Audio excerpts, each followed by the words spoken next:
Tabletop is brought to you by the following sponsor. Are you looking for something comfortable to wear and keep your brain warm while playing tabletop games? Daily Dose of Yarn makes handmade, customized beanies for all of your style and comfort needs. She can even help you with a custom beanie to represent your favorite character. Check out Daily Dose of Yarn on Instagram and Etsy to order your new favorite beanie today. Take a look around you, human. What do you see? Actually, don't answer that. Why would I bother listening to you when I know you'll just get it wrong?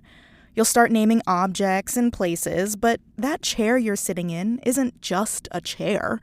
That book you're holding isn't just a book. Even the planet your kind is on the brink of ruining isn't just a planet. They're all me. Everything you've ever seen or touched is a part of me. Yes, even you vain, filthy animal. This is the opening paragraph to my debut book, The Milky Way, an Autobiography of Our Galaxy, by me, Dr. Moiya McTier. I'm an astrophysicist and a folklorist, and I wrote this book because I want to give you, anyone who is interested in space, a view of how our Milky Way galaxy has evolved over the last 10 billion plus years. I also wanted to give you a sense of how our human understanding of space has evolved from mythology to the telescopes that we sent out of our atmosphere. I hope that you would enjoy this book. You can find it anywhere books are sold, as long as it's after August 16th. The book is called The Milky Way, an Autobiography of Our Galaxy. People seem to like it so far, so I hope you pick it up and I hope you enjoy it. Thank you for potentially reading.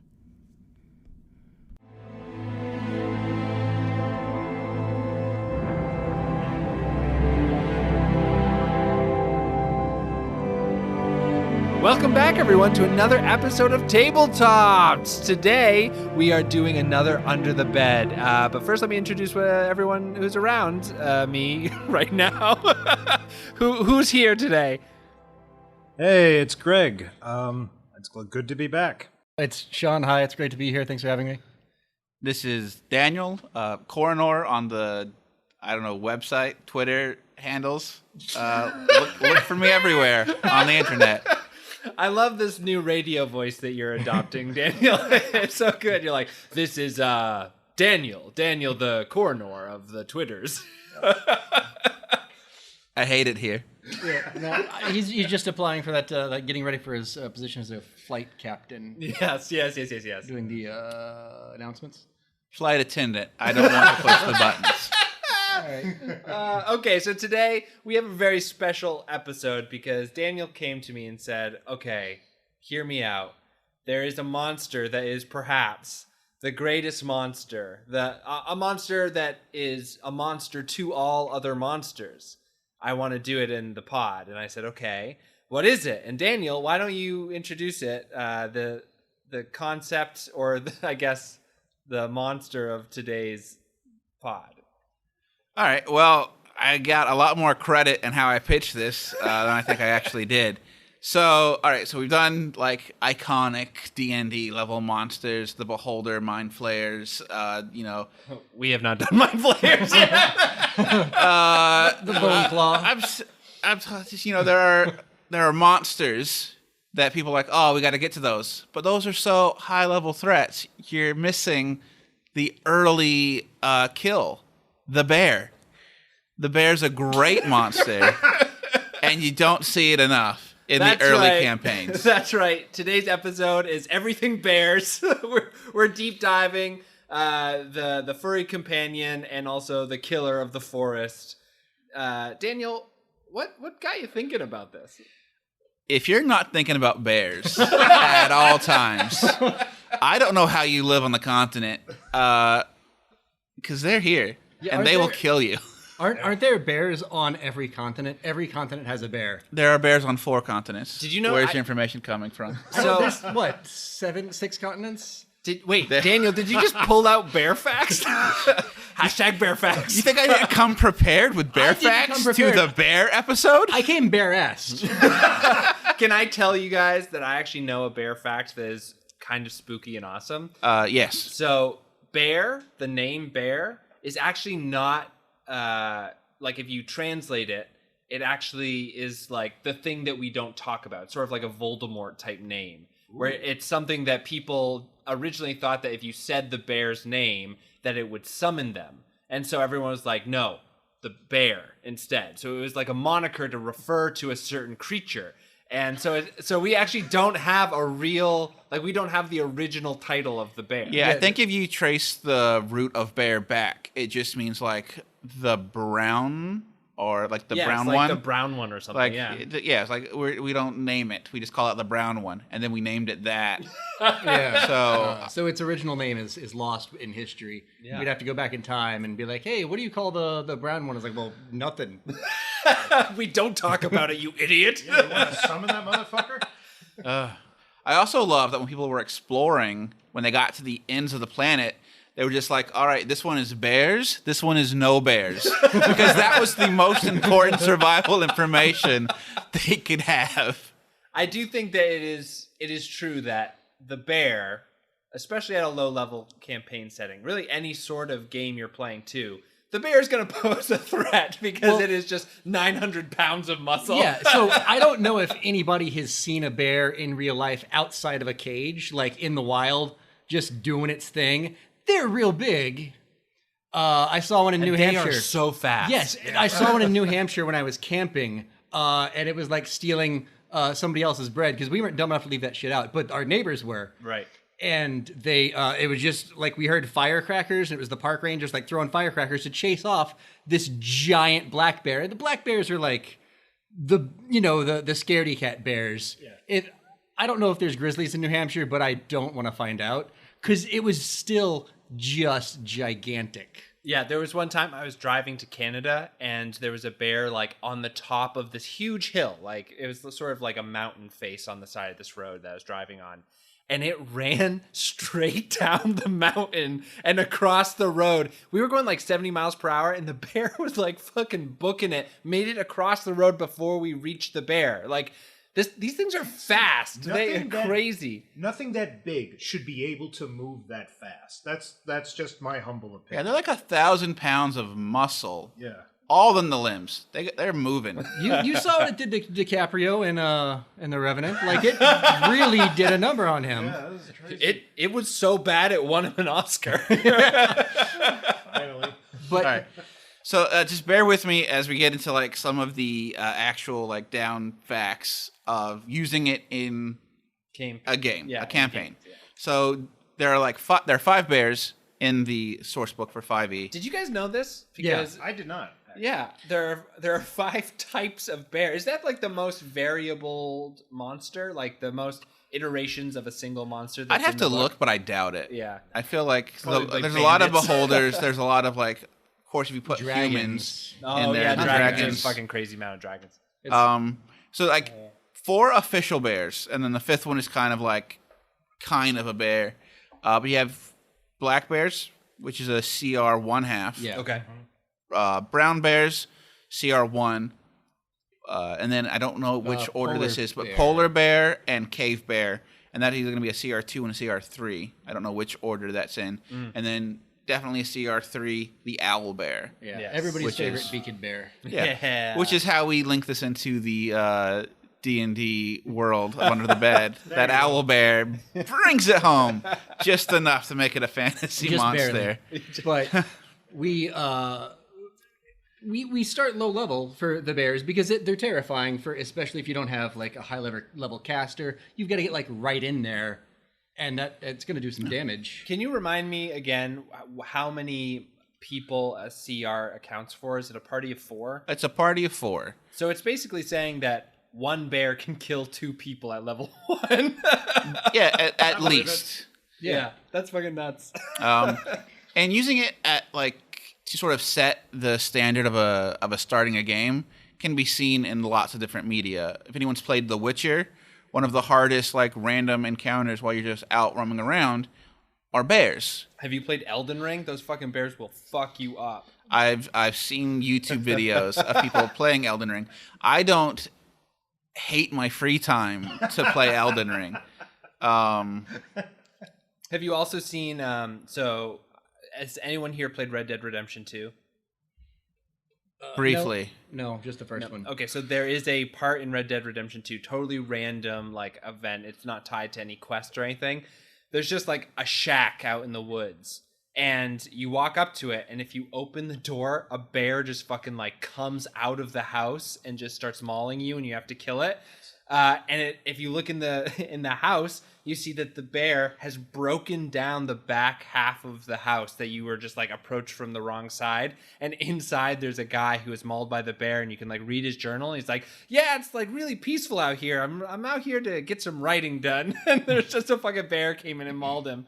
Yeah, if you want to like get freaked out about camping, you can see some videos of bears just coming up to like cabin doors and just knocking them straight down. Like, you need deterrence because walls are not going to keep you safe enough from bears. Yeah, the cayenne pepper. They don't like cayenne pepper. Mm-hmm. They have a really strong sense of smell. I think in D&D they even specifies a keen sense of smell, so they have like advantage on perception checks that rely on smell. Mm-hmm. So cayenne pepper, every time they can't stand it, they won't get near it. They'll leave more than they have to get. They could put salmon inside of a thing. I'm like, it's not worth it, man. That cayenne pepper, that is bad news. Okay. Yeah, speaking of the stat block, I will say like the one sort of drawback of using bears in your campaign is that every bear has the same setup. Yeah, it's like they're They've barely got changed. a They're just bite. kind of like copy and paste. Yeah, it's bite, it's claw, and a multi-attack lets them do bite and claw, and then the keen senses,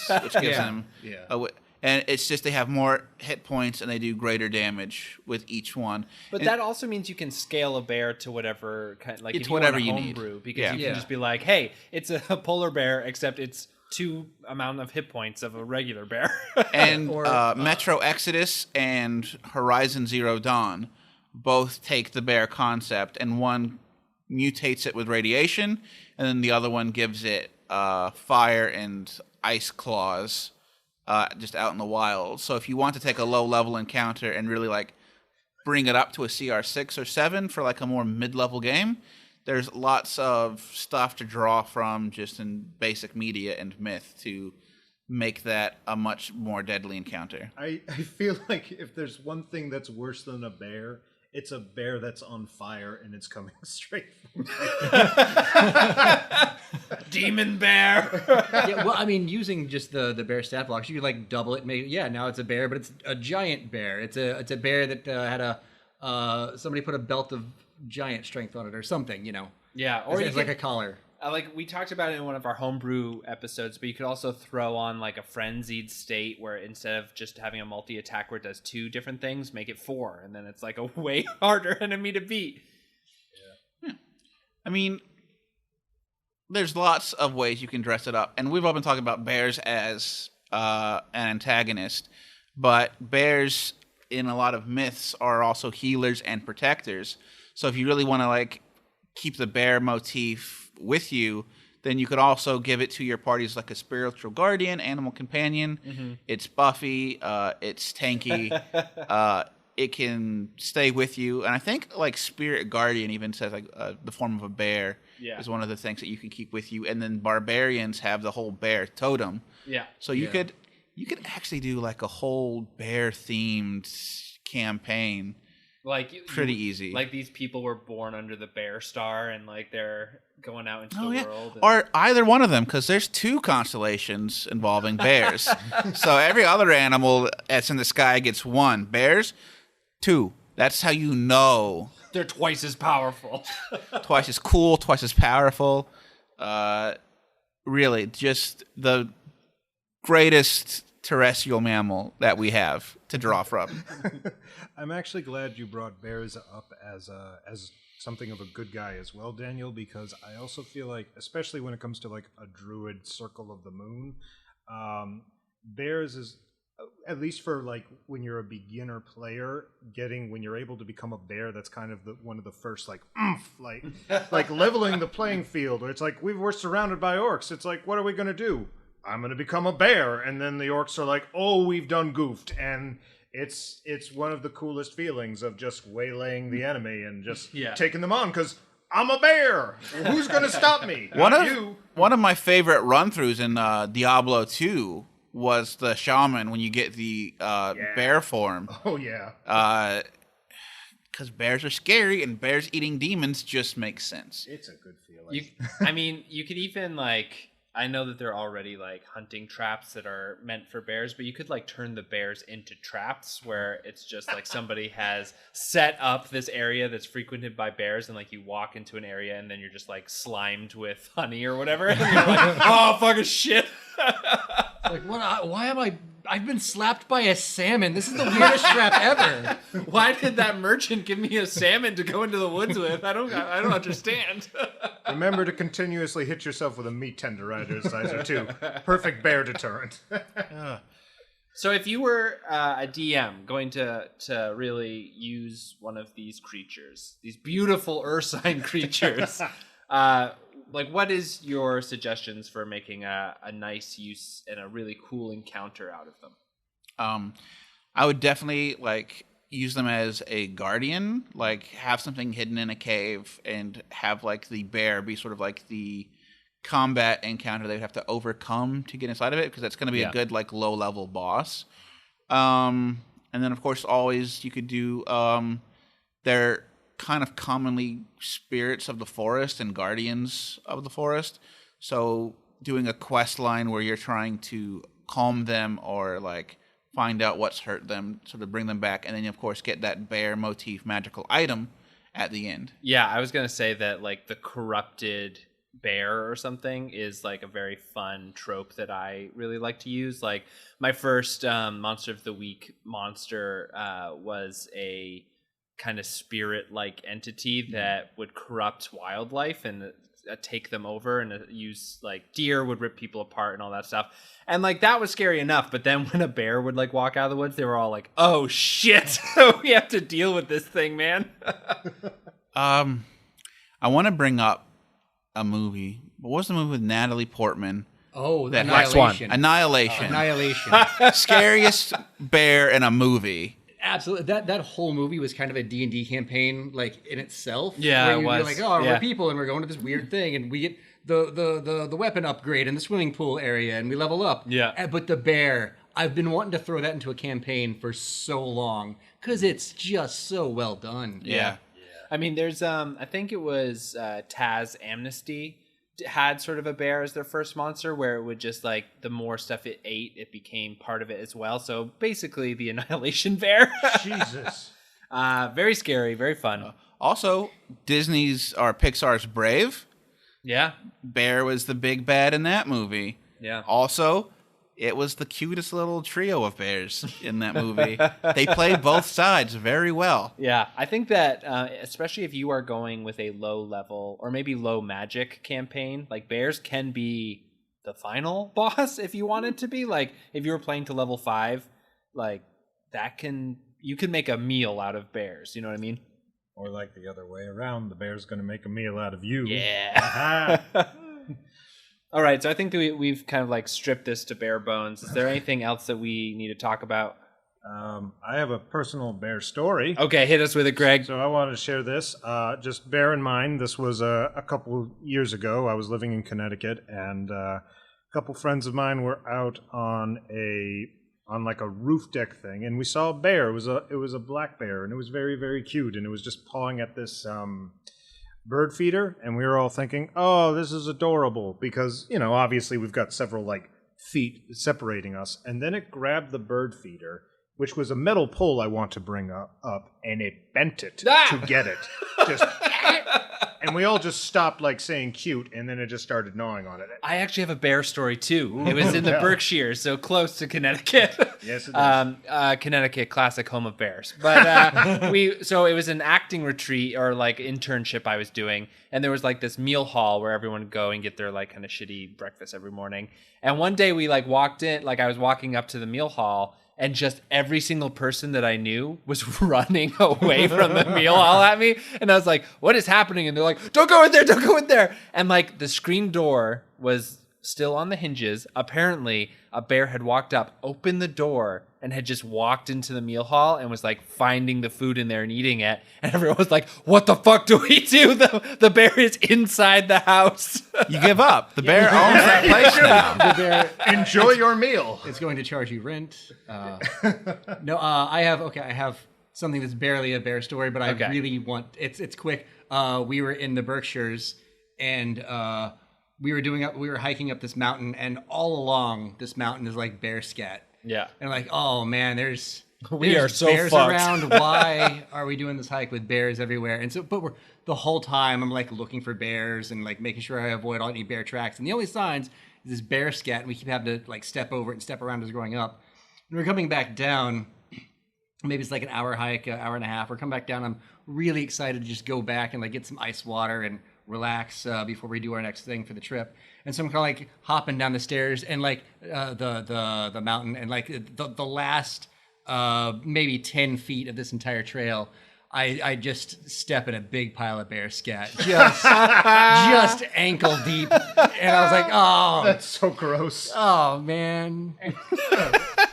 Is there a garden hose? I'm gonna need to stay outside for a while. This is my only shoe. So this is actually in their stat block as well as a special attack. yeah, They can set traps of scat just all over the field. yeah. All right, y'all. Any last bear thoughts?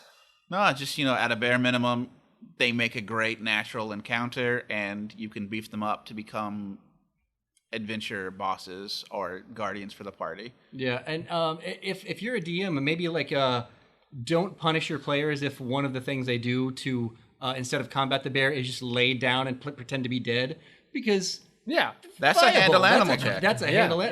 Yeah. You could cause a check and that'd be good. Using your brain there. All right, y'all. Well, thank you so much. This was another episode of Under the Bed. Tabletop is the other podcast that it is, I guess. Let me try that again. That was another episode of Tabletop. Under the Bed. We'll be back with another monster soon.